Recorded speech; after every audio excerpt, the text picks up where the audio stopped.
Cinema മേഖലയിലെ തർക്കം രൂക്ഷമാകുന്നു. Empuraan release ദിവസം സൂചനാ പണിമുടക്ക് നടത്താനാണ് നിർമ്മാതാക്കളുടെ സംഘടനയുടെ തീരുമാനം. ആന്റണി പെരുമ്പാവൂരിനെ സസ്പെൻഡ് ചെയ്യാനും സംഘടന നീക്കം നടത്തുന്നുണ്ട്. റിലീസുകൾക്ക് കരാർ ഒപ്പിടുന്നതിന് അനുവാദം വാങ്ങണമെന്നാവശ്യപ്പെട്ട് സിനിമാ സംഘടനകൾക്ക് ഫിലിം ചേംബർ കത്ത് നൽകി.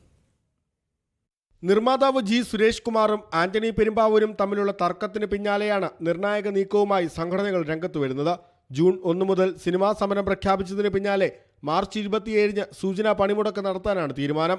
ആന്റണി പെരുമ്പാവൂർ നിർമ്മിക്കുന്ന ബിഗ് ബഡ്ജറ്റ് ചിത്രം എമ്പുരാന്റെ റിലീസ് ദിവസം പണിമുടക്ക് നടത്തുന്നത് ജി സുരേഷ് കുമാറിന്റെ താൽപര്യപ്രകാരമാണ്. ഒപ്പം ജി സുരേഷ് കുമാറിനെതിരായ ഫേസ്ബുക്ക് പോസ്റ്റിന്റെ പേരിൽ ആന്റണി പെരുമ്പാവൂരിനെ സസ്പെൻഡ് ചെയ്യാനും നിർമ്മാതാക്കളുടെ സംഘടന നീക്കം നടത്തുന്നുണ്ട്. പോസ്റ്റ് പിൻവലിക്കാൻ ആന്റണി പെരുമ്പാവൂരിനോട് ആവശ്യപ്പെടും. ചെയ്തില്ലെങ്കിൽ സസ്പെൻഡ് ചെയ്യാനാണ് തീരുമാനം. നിർമ്മാതാക്കളുടെ സംഘടനയിലെ ചിലരുടെ പിടിവാശിയാണ് സമരമെന്നും സമരത്തെ തള്ളിക്കളയുന്നുവെന്നും താരസംഘടനയായ അമ്മ പ്രതികരിച്ചിരുന്നു. അതിനിടെ തർക്കത്തിൽ ഫിലിം ചേംബറും ഇടപെടുകയാണ്.